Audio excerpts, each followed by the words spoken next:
All right. So let's get to this because people are talking about this. Ben Carson, who got into politics to raise the level of discourse. Here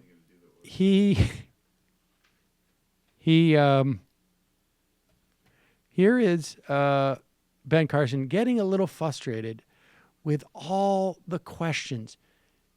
He doesn't understand why you got to go on a television program as a surrogate and answer questions. That's not what he's here for. Here, let's listen to Ben Carson have, I guess, a bit of a meltdown. I suspect he's feeling a bit of pressure right now. Sexually abused don't come forward to talk about their stories is precisely this, that all too often they are accused of being liars. Are you saying that these women are lying? That's your characterization because you need to characterize it that way to try to make me the bad guy. No, but no, here's no, the no, fact. no, you just said it couldn't. It's a question. You were describing a first-class cabinet where there was an Stop. Hey, can you turn her microphone off, please? No. Turn her microphone off so I can talk. No, we can't. No. It's a simple question. Yes or no? Do you believe these women are lying or not? Nobody's trying to paint you as a bad guy. We just want an answer. Straight talk.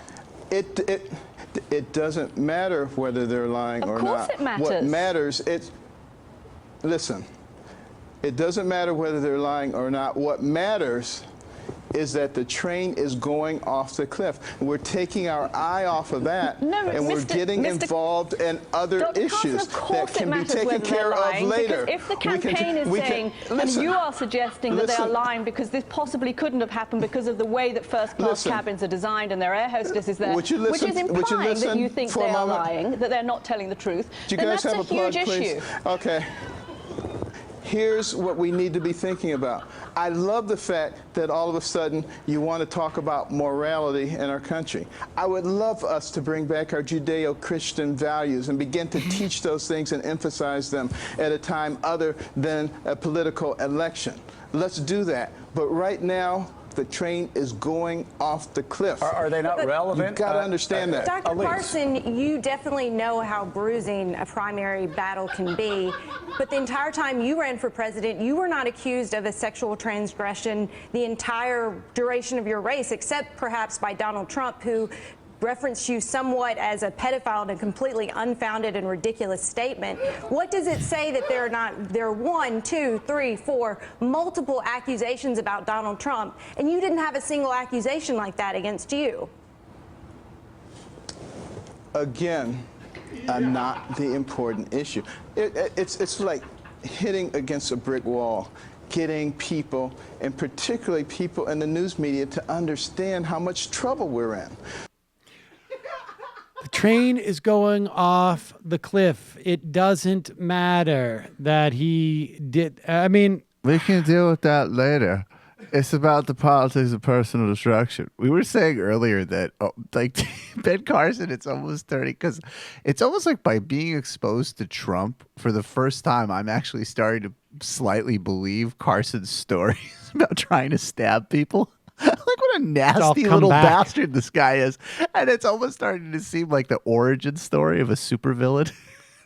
I just wanted to be a godly man and restore civility, but the liberal media has changed all of that. He's like, by the way, your police forces might be interested to find a little present I left in the silos at the Natural History Museum. The cops are like, oh my God, you planted explosives in the pyramids. He hijacks the grid. He's like, hello, my fellow Americans. 4 years ago, I tried to restore civility to America. I failed. I will not fail. Now you must all die. You've heard about the politics of personal destruction. Well, here's the politics of Brooklyn Bridge destruction. God